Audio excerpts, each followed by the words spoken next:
Everything we have done with NAT so far have been solved with object NAT.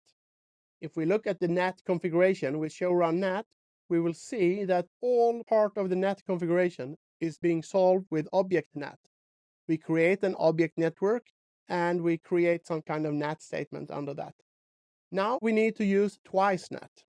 What's left in our requirements list? We have solved everything here, but we have mentioned the LAN-to-LAN tunnels and the VPN client network, but we have not so far configured anything that deals with them. The thing is, if we connect from our inside network, let's say that we have our host on the inside on our 10.0.0 subnet that connects to something through the VPN tunnel to the remote network 10.0.1. something, and we have the current NAT configuration. Let's have a look at that.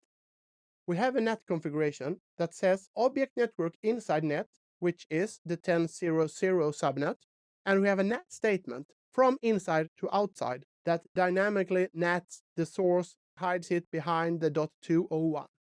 When our inside host connects to the remote host via the VPN tunnel, by definition, the source is on the inside on 10.0.0 and the destination is on the outside. What happens is that our session from the inside to the remote VPN network will hit this NAT statement because it's from the inside to the outside and the source is within the definition of the inside object. So the traffic will be hide natted dynamically behind the IP address 10.192.168.201. And we want to prevent that.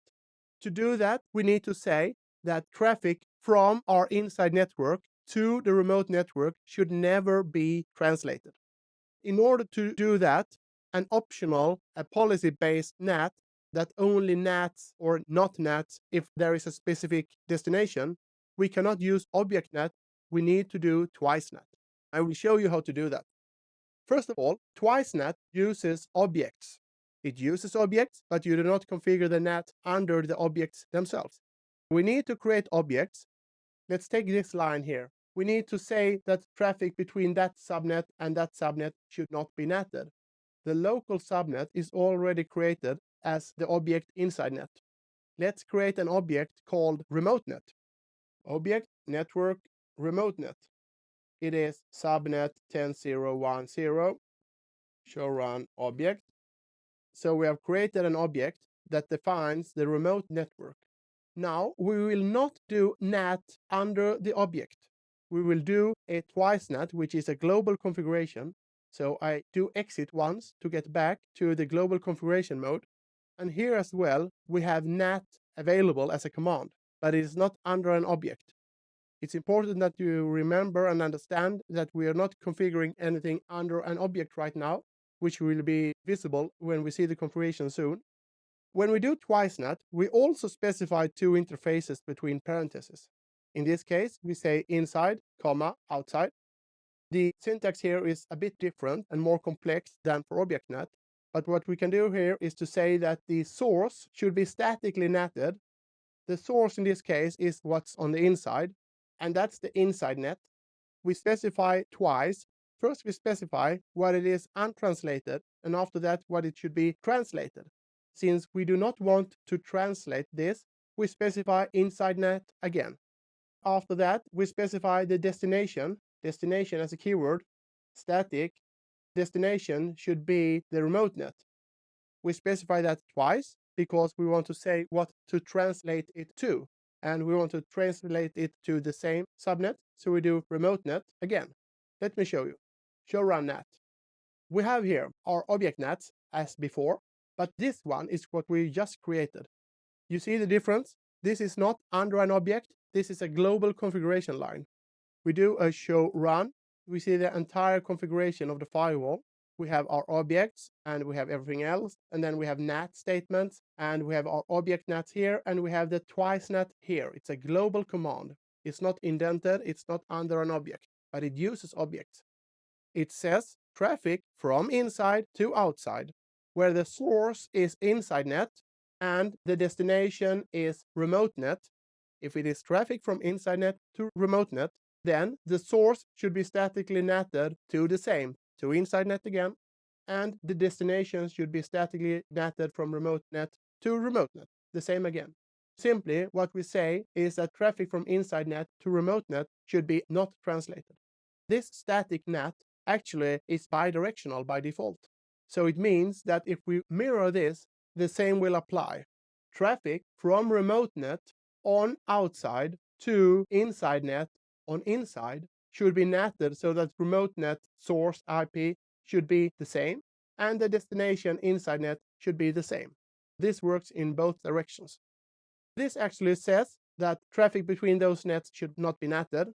This is before object net in the configuration. We can use the command show net, and here we will see the sections that I talked about before, that the manual net, that is the twice net, comes on section 1, and the auto net, which is the object net, is in section 2. This twice net overrides all auto net because this one is before the object net. Let's have a look at the configuration again. That means that this one overrides this one. And if traffic from the inside goes out to the outside and the destination is remote net, then this line will apply and traffic will not be netted. However, if the same host on the inside goes out on the outside and the destination is not remote net, then this one will be skipped and this net statement will be used.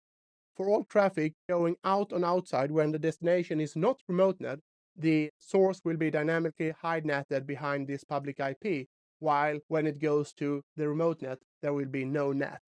So this is how you do no net.